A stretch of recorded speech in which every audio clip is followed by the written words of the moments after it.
Olá, estudantes. Meu nome é Silvia Maia, sou professora do curso de técnico de recursos humanos e estamos iniciando hoje a videoaula da primeira competência referente a cargos e salários. Vamos agora fazer a entrevista com a professora Andréa Pedrosa.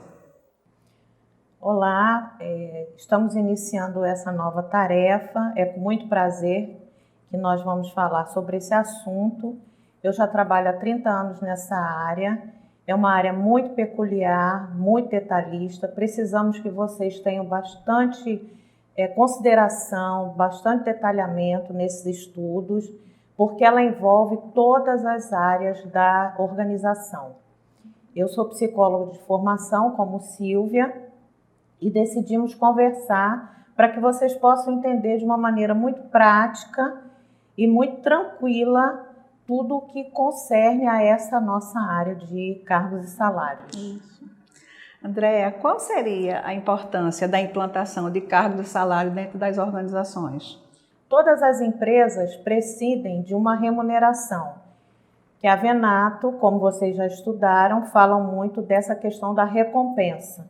Todo profissional precisa ter uma recompensa do serviço prestado, seja ele prestado em termos de qualificação enquanto trabalhador, seja ele prestado em termos de prestação de serviço como pessoa jurídica e até mesmo de cooperados e autônomos, que essa é uma realidade que hoje está no país. Então, os analistas de recursos humanos, toda a estrutura de recursos humanos precisa estar preparada para essa modalidade. Como iria se dar a diferença assim, de uma empresa pública para uma empresa privada, a implantação desse processo? A diferença básica, ela está referenciada à legislação.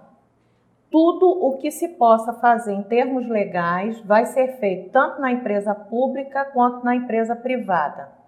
A diferença é que na empresa privada nós temos condições de desenvolver a qualificação para que o profissional ele tenha diferenças em crescimento. Na empresa pública, tudo tem que estar muito amarrado no plano de cargos e carreiras. Então, por exemplo, um professor, um guarda municipal, um policial civil, ele tem que ter passado por determinados procedimentos para que ele possa avançar no cargo e ter uma remuneração melhor. Então, imaginemos uma professora que ela tenha 20 anos de docência, ela vai ter gratificações, por exemplo, por estar assumindo cargos na área da administração escolar.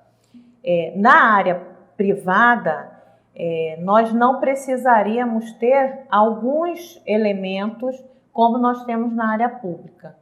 Por exemplo, na área dos militares, você sabe que você tem que fazer uma seleção e um soldado, ele não passa a comandante se ele não tiver a qualificação. Existe todo o encarreiramento. Essa é a diferença principal. Uhum. O cargo é diferente da função?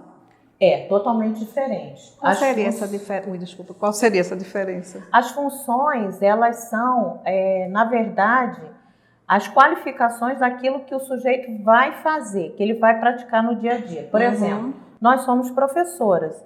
Então, o nosso cargo é o cargo de professor, mas as nossas funções são elaboração de aula, organização de questionários, organização de avaliações, organização de tarefas relacionadas ao suporte ao aluno. Essas são as nossas funções, né? Que é diferente do cargo. O cargo em si é o professor, é o docente, mas as funções elas se diferem de acordo com aquilo que você vai fazer. Tem professor, por exemplo, que trabalha na área de pesquisa. Ele não interage dando aulas, ele dá suporte nos momentos de pesquisa, principalmente nas universidades. No modelo tradicional de uma empresa, como é que se dá o cargo e salário? Ele se dá de uma forma bastante linear, é bastante fechado, bastante claro. existe todo um provisionamento muito fechado para que os cargos e os salários tenham uma base. Com as mudanças comportamentais, as mudanças de mercado, nós sabemos hoje tudo que se passa a nível mundial em termos de remuneração, a economia, os achatamentos de salário, as organizações, elas precisaram se reinventar. Então, nós praticamos hoje no mercado a remuneração, que é uma remuneração variável, que é uma remuneração diferenciada. A nivelação dos cargos e salários, ela não corresponde mais àquela postura fechada. Antigamente você entrava num banco, numa instituição financeira, você tinha que passar por um encarreiramento. E hoje você pode fazer um projeto trainee, em 2 anos você pode acessar um cargo de diretoria. Essa é a principal diferença, é você dar realmente ao ser humano, ao profissional, condições para que ele possa crescer e evoluir. E, obviamente, a empresa vai evoluir com isso também. Com certeza. E como é que existe, assim, dentro da empresa, funções, cargos com diferentes funções? Infelizmente, a maior parte das organizações, sejam elas pequenas ou de grande porte, públicas ou privadas, elas não têm esse cuidado, esse detalhamento. Elas ficam muito presas na questão da remuneração, no que concerne a questão legal. Mas é importante que a gente faça uma análise e um detalhamento de funções. É óbvio que você, numa empresa, você precisa absorver conhecimento para você estar apto a trabalhar nas áreas. Não é nada bom quando você chega num lugar em que a pessoa fala para você, olha, eu não posso lhe atender porque fulano não veio hoje. Isso não é bom. Mas as empresas precisam se organizar para que a gente possa prover a área de treinamento e desenvolvimento, para que a gente possa prover a área de recrutamento e seleção, as avaliações de desempenho. Então, isso tudo passaria por essa classificação e essa análise de cargos. Muitas vezes, alguns profissionais, eles mesmos não sabem falar, não sabem definir aquilo que eles são capazes de fazer. Então, daí a importância de fazer essa análise e essa classificação. Andréa, por que a teoria de Maslow é tão importante dentro das empresas?